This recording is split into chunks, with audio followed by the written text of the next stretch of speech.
Welcome back to Blocktober. I know it's November now, but it's been way too busy for me to edit and release these videos. Anyway, this week I decided to just build organics, and I started off with each of the Minecraft Live mobs as they were being announced. The first mob shown was the Glare, a really cute mob that tells you if hostile mobs can spawn nearby. The organic itself was the easiest part, just a blob with eyes, although it was fun experimenting with blocks and trying to capture the Glare's character in just the eyes alone. The background was much harder since I really wanted to use gradients to give the impression of a torchlight being shone, but I think I achieved that look successfully. I think the Glare turned out great, and the composition of the build really sets it in its environment really nicely. You've got the torchlight casting light on its face, you've got some pretty obscure blocks like the wet sponges over here and the dried kelp, but I think it does actually work quite well. You've got the light being cast on all of these boxes and crates and things, and the bee helmet on top, and then in the background you've got the shadows being cast from the torchlight, which creates a really nice dark cave aesthetic for this build. Next up is of course the Allay. Once again, the organic itself was fairly straightforward, essentially just a few blobs with wings. The main difficulty was creating a fun setting for the Allay that still reflected its function. To stick with the autumnal theme, I decided to do the Allay rummaging through some dead leaves for biscuits. I also added some branches and leaves above to help frame the build. Again, this is another fun one, and I think the main thing that helps this build stand out are the colours. As you can see, it's mostly reds and oranges alongside the bright blues of the Allay, and of course, as you probably know, orange is the complementary colour of blue, which helps it really stand out against the background, especially with these pastel colours here as well. I also like the cute little details. You've got the piles of cookies over here and the little crumbs over here dropping off, using of course the barrier blocks with the buttons on them, and I just think this looks really cute and it really captures the idea around the Allay. I'll give you 3 guesses as to what the third mob is. The Copper Golem is a tiny little button masher, and I wanted to capture that in my build. The golem itself is dwarfed by its surroundings, and as it mashes buttons, the machinery in the background appears to make even more copper golems. Again, another really cute design. I really love this little fella, and I'm also pretty pleased with all the details of this room as well. You've got all the buttons at the front, the electricity coils, the conveyor belt over here, and then you've got some kind of electricity generator pumping power into making these copper golems, and I think this just comes together to create a really fun little scene.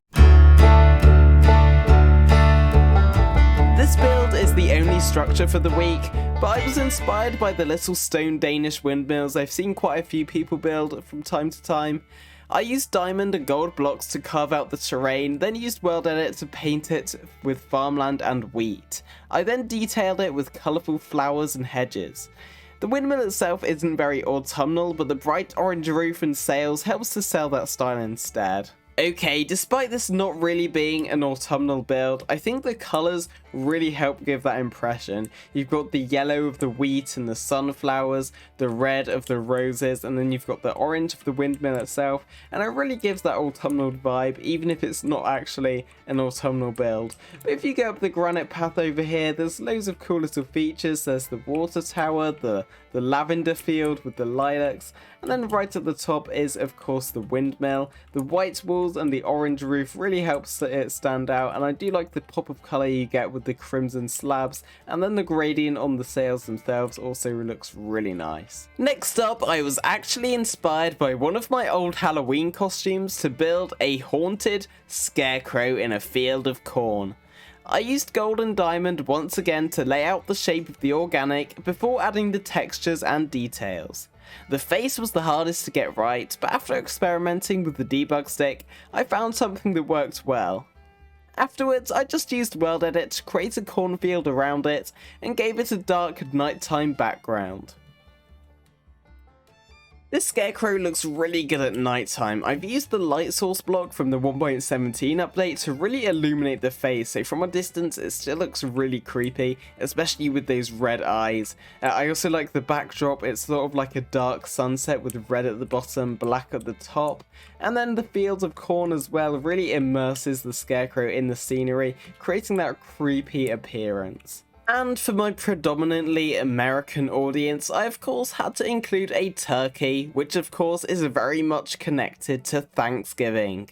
I actually forgot to record the first time I built it, so I had to redo it with Lightmatica, but essentially I built half of the turkey and used World Edit to flip it and make it symmetrical, then added the remaining details by hand.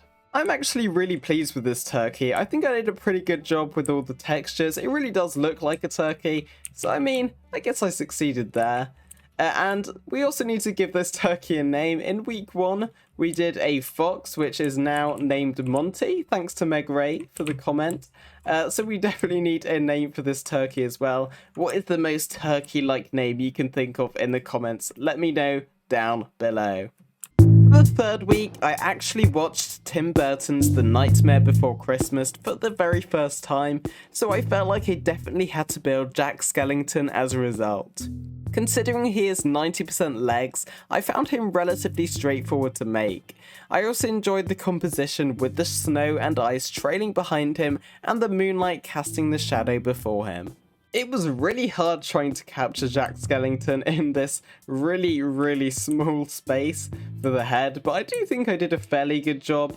I do like the body as well. I think it turned out great. It really captures his shape, and also his little doggo over here, his little ghost pooch, looks really great as well, and I do like the moonlight in the background, especially how it casts the shadow in front of him and the ice and snow behind him.